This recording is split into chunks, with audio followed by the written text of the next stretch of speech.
Hello, friends.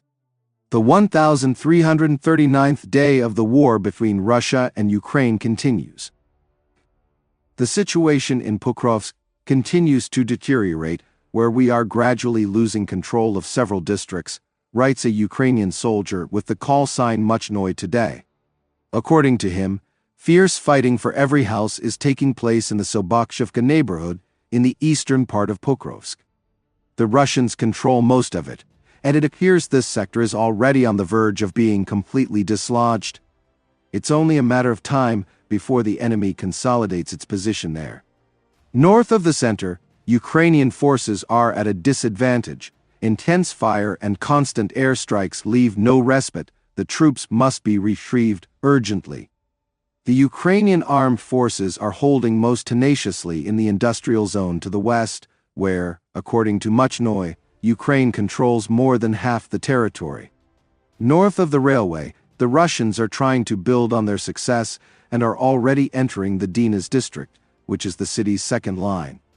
The enemy is acting quickly, cutting off our routes of movement and gradually squeezing us.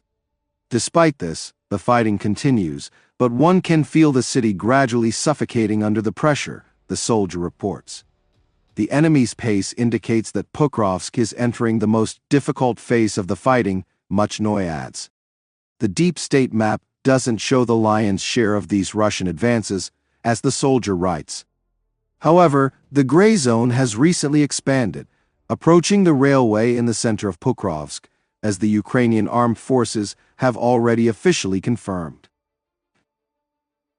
Volunteer Berlinska stated today that the front is bursting at the seams, and there is a threat of losing not only Pokrovsk, but also Dnipro, Zaporizhia, Kharkiv, and Sumy. The front is advancing quickly, bursting at the seams, breaking through. Russian infantry is penetrating deep into the rear, tens of kilometers, through our thinned lines. Because we sometimes have 4 to 7 infantrymen per kilometer of front line. Is it realistic for one person to control 150 to 200 meters? When the Russians move in small groups behind us, they stay, mass, and then attack. The drone kill zone reaches 30 to 35 kilometers. For every dollar we invest in drones, they counter with 50 to 70. For every infantryman we have, there are at least 5 to 7 of them. There's a catastrophic shortage of personnel. The Russians are moving forward slowly, ponderously with stalls and huge losses, but they're moving forward every day, Berlinska wrote. She called for assistance to the army to avoid losing major cities. If we relax as we're accustomed to, these cities could very well be lost, Berlinska wrote. Deep State writes about the threat of the Russian army reaching Lyman. The Telegram channel reports that the Russians continue to amass infantry in the forests between Yampol, Lyman, and Zarechny, infiltrating between the positions of the Ukrainian armed forces. Groups of Russian troops have repeatedly managed to reach the outskirts of Lyman. They have an advantage in infantry and FPV pilots, and they are undermining logistics. The Ukrainian armed forces, however, are short of personnel. If we don't pay timely attention to this area and the needs of our units, we'll soon be hearing the phrase defense of Lyman in the media. These are the predictions of soldiers on the ground, writes Deep State.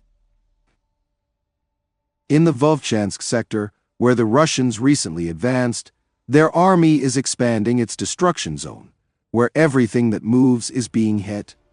This was reported by Ruslana Bodin, an officer with the 57th Brigade.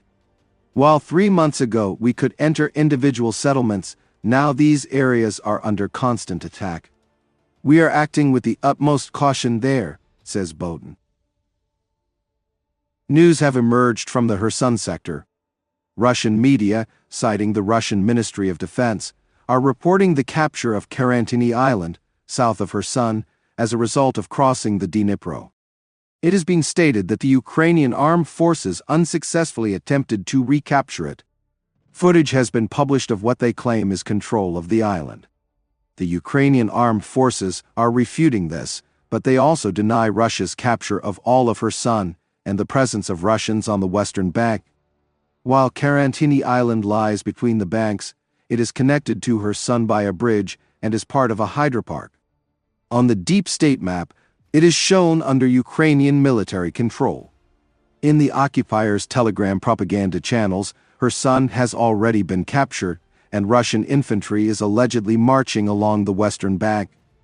Actual footage from the Ostrov neighborhood and the village of Sadovy shows peace, calm, and the absence of any enemy forces, according to the 34th Brigade of the Ukrainian Armed Forces. The Center for Combating Fake News denies the loss of the Ostrov neighborhood, which is located further north in Kherson itself, nor of Kherson Island. However, it cites a statement from the 34th Brigade, which, as already mentioned, only denied Russia's presence on the western bank. Meanwhile, the Russians are publishing videos of new strikes on the bridge that connects the Ostrov neighborhood with the rest of Kherson.